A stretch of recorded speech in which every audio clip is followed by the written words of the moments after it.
So, thank you for being here this morning. I know it's early for everybody, and I hope that the meaning of this morning makes a difference in terms of your reflection on getting up and the purposefulness of today.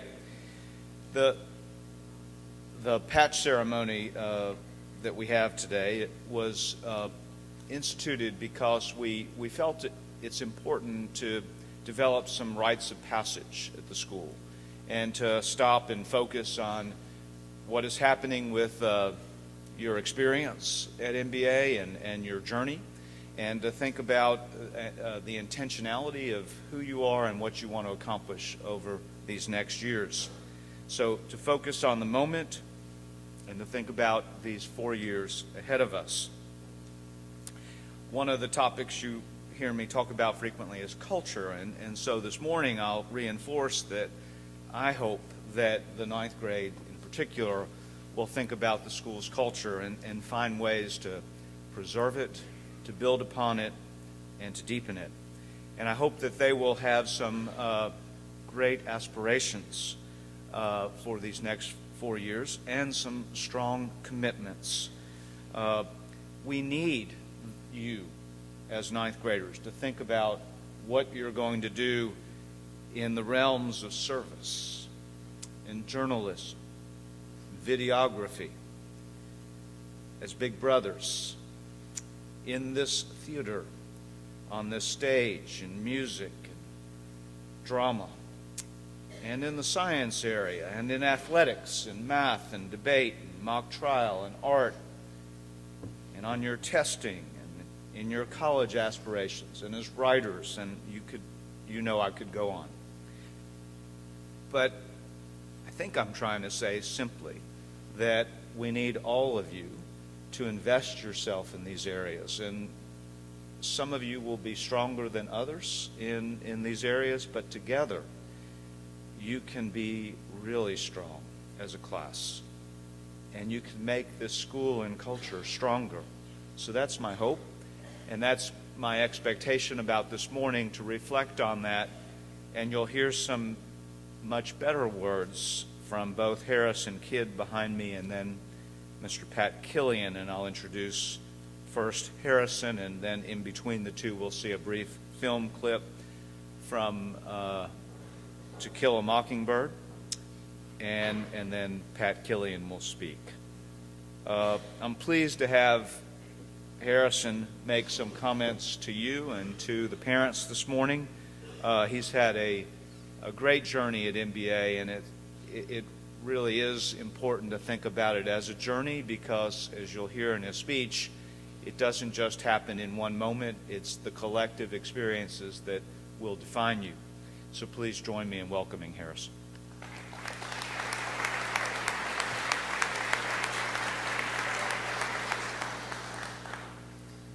When I first came to MBA, a short, shivering seventh grader, I was completely different from the way I am now. I was insecure, fearful, and lacked ambition. I wish I could show a film today that depicted all the growth I've had through my MBA experience. Not just 2 feet taller, but more curious, excited, with a pep in my step. Although it took some trial and error and some tough experiences, I found my focus and directions.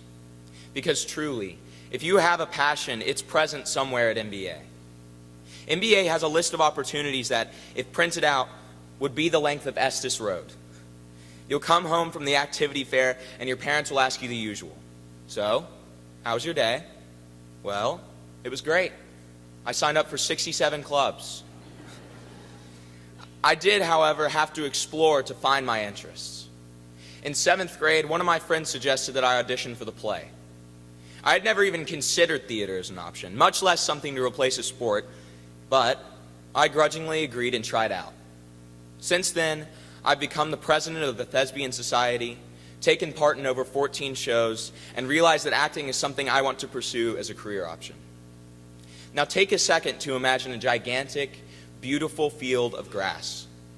This is the field of life at MBA and the opportunities which are omnipresent at the school.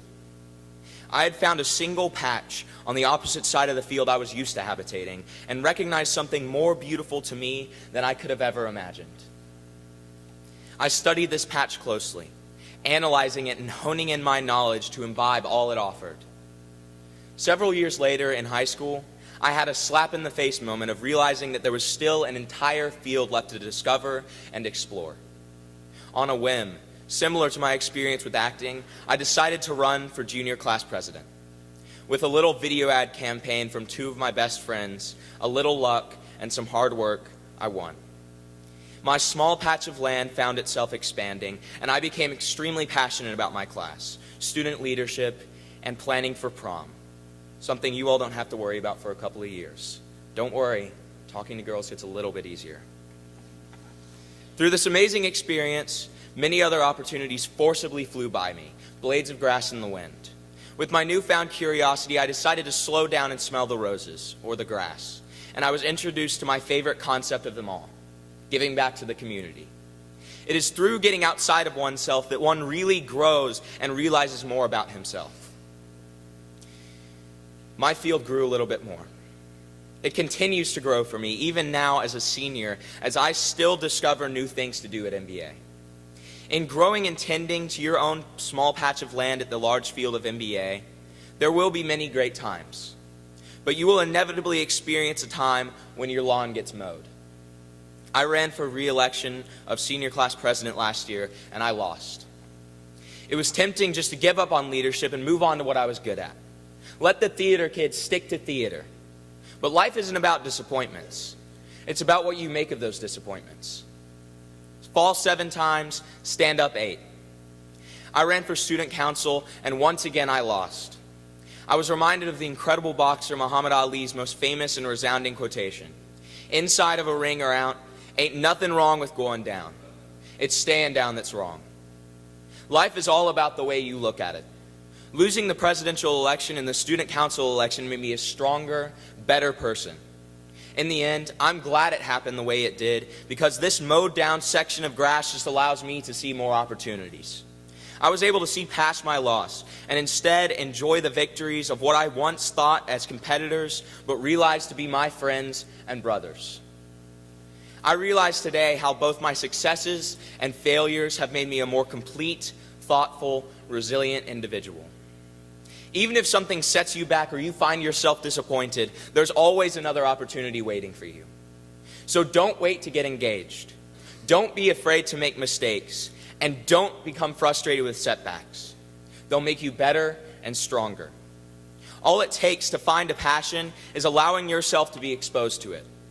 And the good news is most of you have already had 2 years of being surrounded by all these opportunities. But the even better news is you have 4 more years to get out of your comfort zone even further and have new experiences. Cultivate your field and make it grow. Explore and go to patches of turf you've never seen. Try things you could never imagine doing. If you've only tried athletics thus far, try out for a play. If you've only ever done chorus or band, try writing or service. If you've only stuck to one sport thus far, try to branch out. Explore the massive field of opportunity that is MBA without fear or apprehension. You won't have any regrets. Thank you.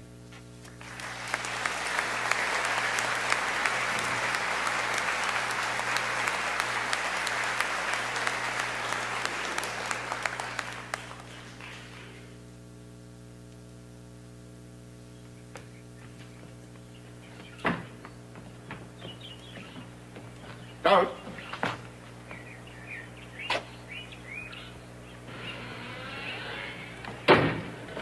Now, what in the world has got into you?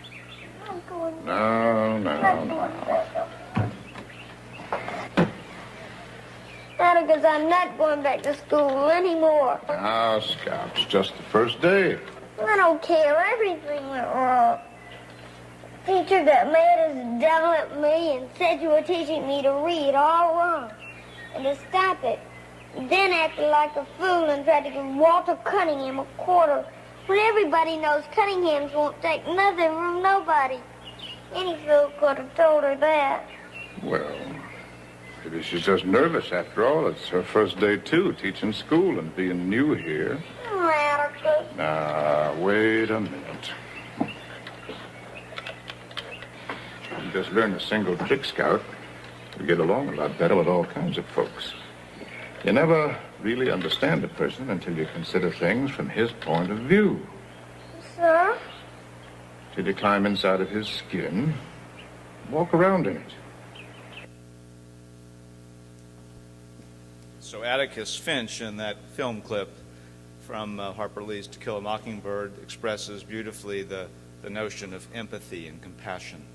It's very much embedded in this topic of culture that Harrison spoke about and I mentioned as well, and that is that you will have much more empathy if you try different activities, if you support your friends, and ultimately you will be better people and citizens because you'll be able to understand different individuals in this society. So that's our intentionality about showing that. And it's a nice transition to introduce Pat Killian, who valedictorian at MBA. And incidentally, valedictorians aren't necessarily known for their humility for reasons that are probably self-evident. But Pat is a beautiful exception to that stereotype. He went on to Yale, where he also did very well. He was a swimmer here and there, and he went on to graduate school following his experiences at Yale. He found himself returning to Nashville because his mother contracted a serious illness, and I discovered that sort of coming and going from graduate school in Canada to Nashville, and I thought it would be meaningful to Pat to have some experience at MBA while he was here caring for his mom.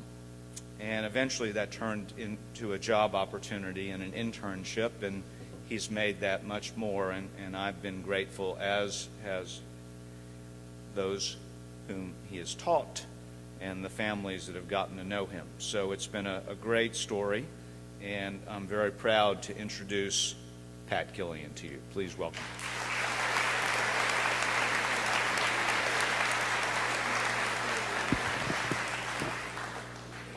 So, good morning, everyone. Welcome to all of you parents here. Thank you for joining us so early. Thank you to welcome to the seniors behind me from the mighty class of 2018, and an especially warm welcome to the young men of the hour, the class of 2021. Gentlemen, I'm very glad to be here with you today, having gotten to know so many of you in Latin class last year. I know you as a spirited group, often a boisterous group, and a group with strong friendships. You and I are, in a sense, on parallel paths. Your first year as seventh graders was my first year as a teacher, so year 3 now is significant for you as you become high schoolers for the first time. And I'd like to note that it's significant for me as well because it's the first year that I'm not the youngest member of the faculty. So we are, thank you. So we're climbing the ranks together, and I'm so grateful to have your company on that journey.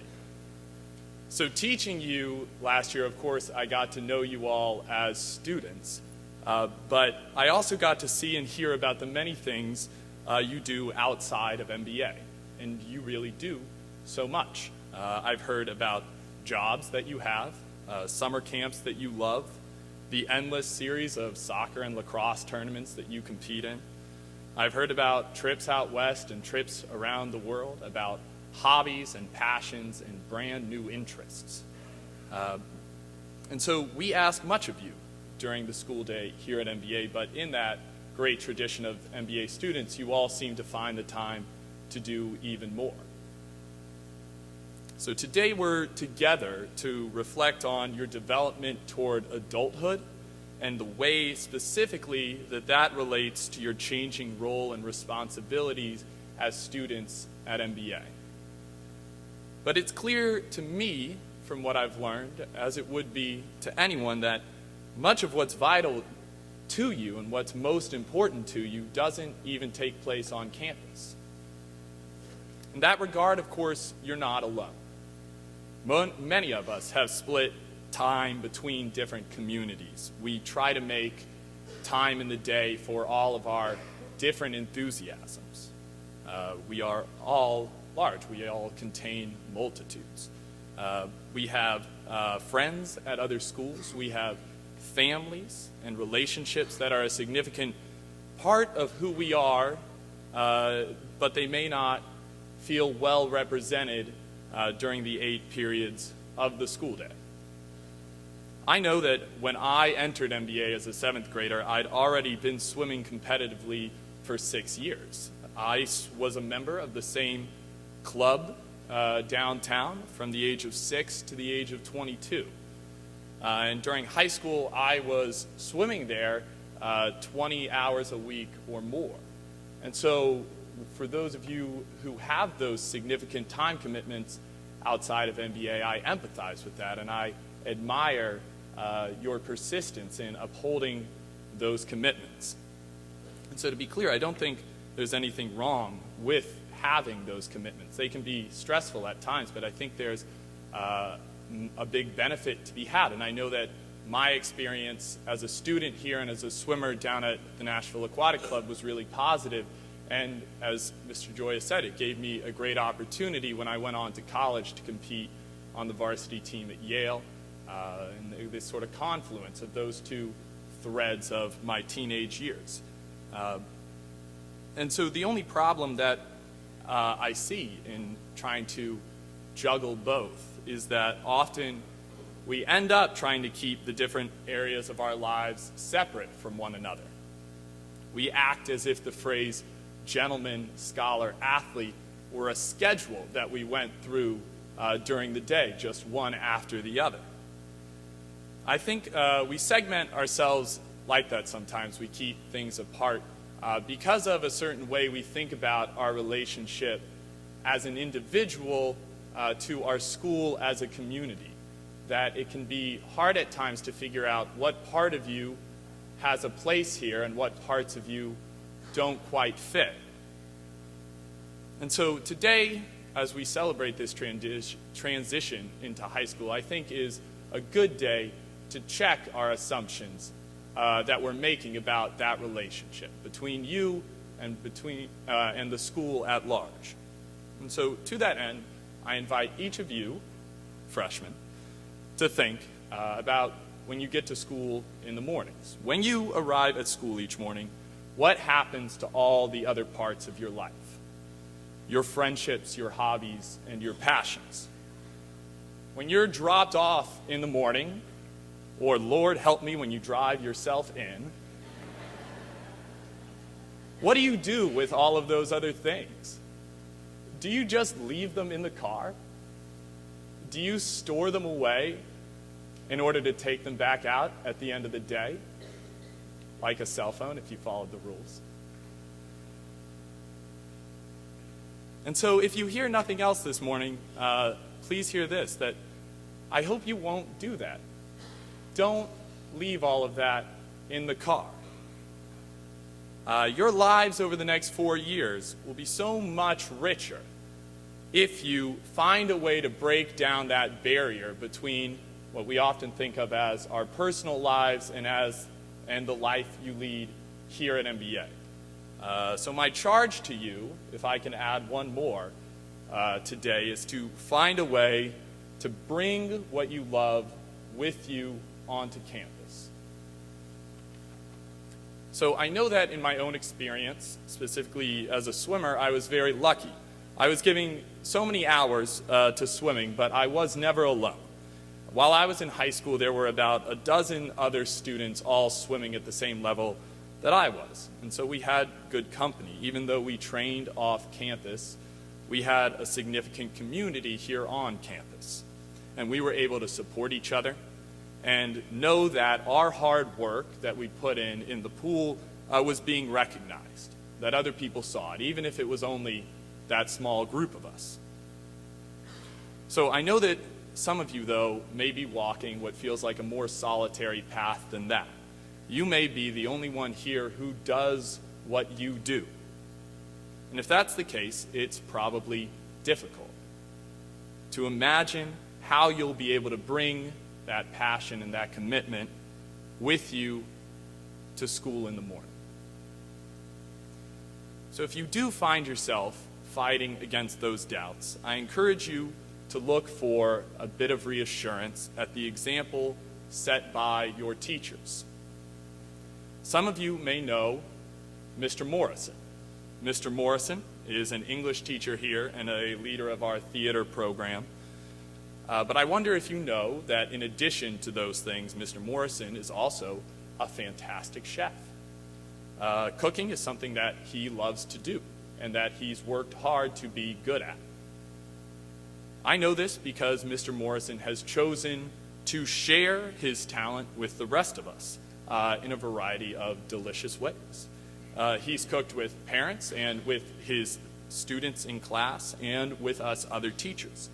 So when you first start working here as an employee of the school, one of the first things you do on campus is to get together in a group with the other new teachers and you cook a meal under Mr. Morrison's guidance. And so I am a single 25-year-old who lives at home, and so cooking is not my strength. And so I was incredibly grateful for that.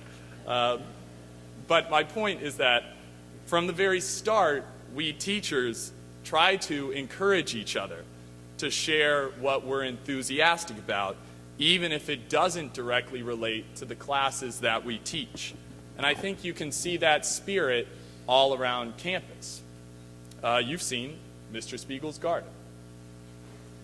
If you had Mr. Kimball, you know that Mr. Kimball is always ready to discuss whatever it is that you're reading, what new book you're reading, because he seems to devour new books for breakfast every morning.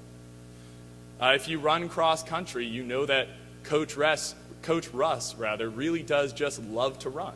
I think it's as simple as that. And when you were 7th graders, you'll remember that we all got to celebrate the publication of Dr. Tarkington's first novel that he wrote really in the early hours before school each morning. And you may have noticed that our own native Brit, Dr. Boyd, insisted on founding a cricket team here in the American South.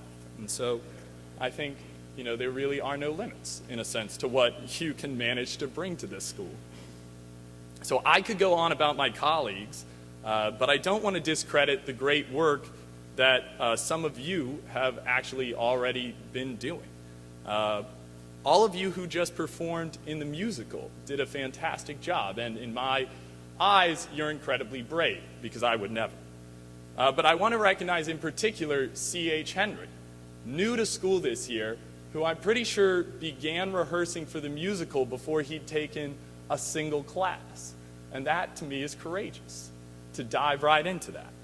I'd also like to recognize Max Baudenbacher, also new this year, thanks to whom we have a mountain biking club after many years of speculation that he managed to bring that with him this year. And finally, I'd like to give credit to Rashid Soraya, a former advisee who last year was brave enough to meet with our academic dean in order to figure out how he'd be able to study Arabic during his time here. And what I think those men and more of you exemplify is one of the best qualities an MBA student can have, and that's the courage to imagine new horizons for our experience here at school, here on the Hill. It's the ability, in other words, not only to see MBA for what it is, but also to see in it everything that it could be. So the courage you show through your own imagination is so valuable in our community because it can be infectious. More than any club they create or any event that they start, the most important legacy of our senior class will be the courage of imagination that they manage to instill in all of you this year. My favorite line in the letter you received today is the call for you to strive to take personal ownership of the school's ideals. I think that gets right to the point. I find it very compelling, gentlemen. Then that it helps you to realize that this school could not exist without you, as Mr. Joya said in his introduction. Were you not here, this school would be nothing but bricks and columns. And so I think it's important to realize that you are the authors of your own experience, that you have that agency during your time here. I hope that as you enter high school, you seize upon both that privilege and that responsibility to create our school community, to create it every day through your personal interests and through the character with which you pursue them. I hope you do, over the 4 years of high school here, change in ways big and small what it means to be an MBA student, what it can mean to be an MBA student. And so whatever it is that you love with an honest heart, please don't leave it in the car in the mornings. Find the courage to bring it in with you. So gentlemen, I'm excited. I'm really just very excited to see what you will create over the next 4 years. I'm proud of what you did last year. I'm very glad to feel a bond with this class. And I consider it a privilege to be part of the ceremony with you today. So please, don't be a stranger. Come out for the swim team. And I hope that you'll come around to say hello. And in the meantime, gentlemen, be strong, or as we say in Latin class, vale te. Thank you.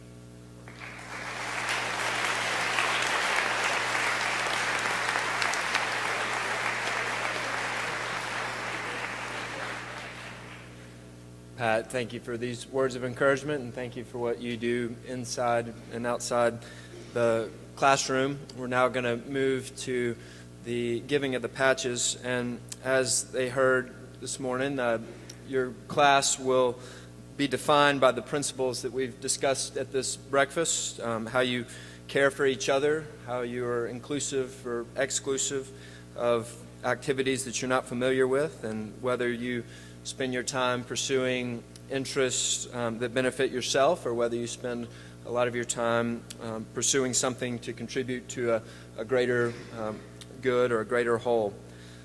We believe in you, and we'll hope that you will aspire to appreciate the goodness in each one of your classmates and pursue excellence in your area of interest with humility and with empathy.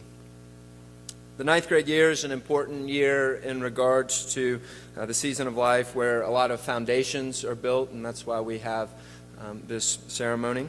And this patch is meant to commemorate the beginning of this journey, and the patch that you will receive in a moment is meant to symbolize the values and ideals of the school as was discussed, and so we hope that you will wear it with pride. And please read with me as I go over the letter that you received as you came in this morning.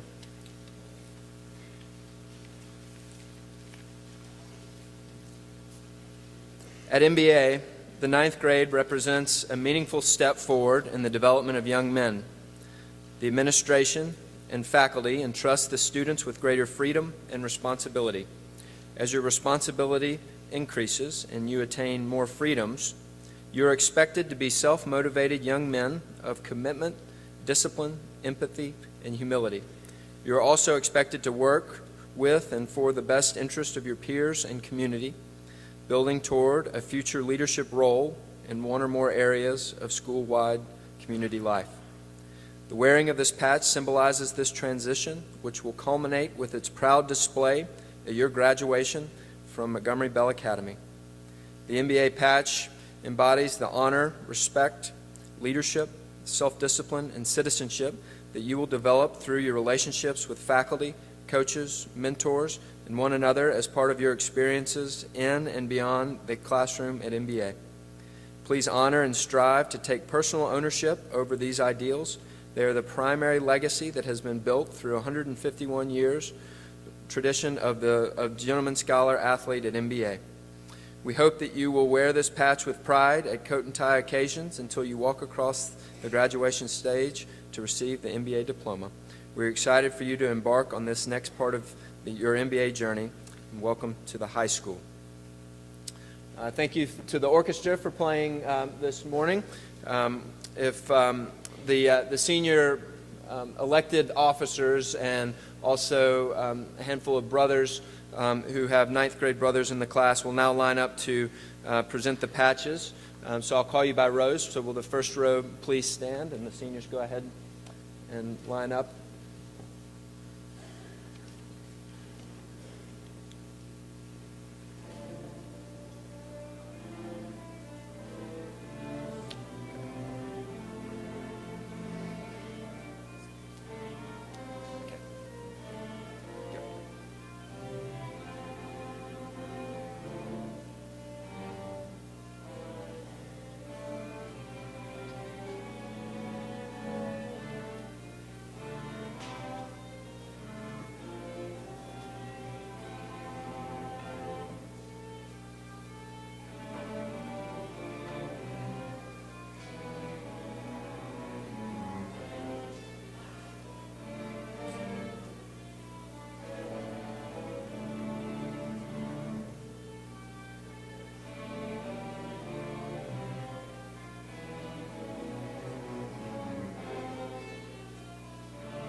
Thank you.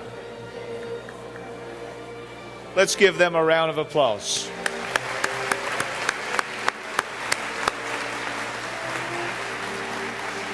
As well as our musicians. Thank you.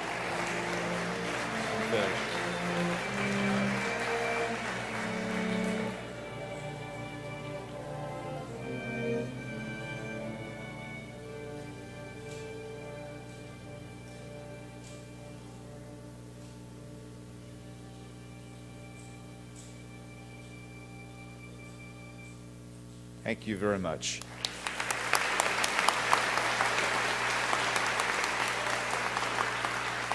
Sophomore year, we have a service ceremony, which is slightly different. It's not quite as individual in the sense that it's more about all of our service opportunities. That's next Friday. Junior year, there's a ceremony in late November, early December for the juniors to get their rings. That's also a very intentional program to talk about leadership in the next 18 months. And then, of course, graduation is the next time we have this kind of ceremony. So thank you very much for being here today. I hope you enjoyed the program, and we appreciate working with your sons. Have a good day.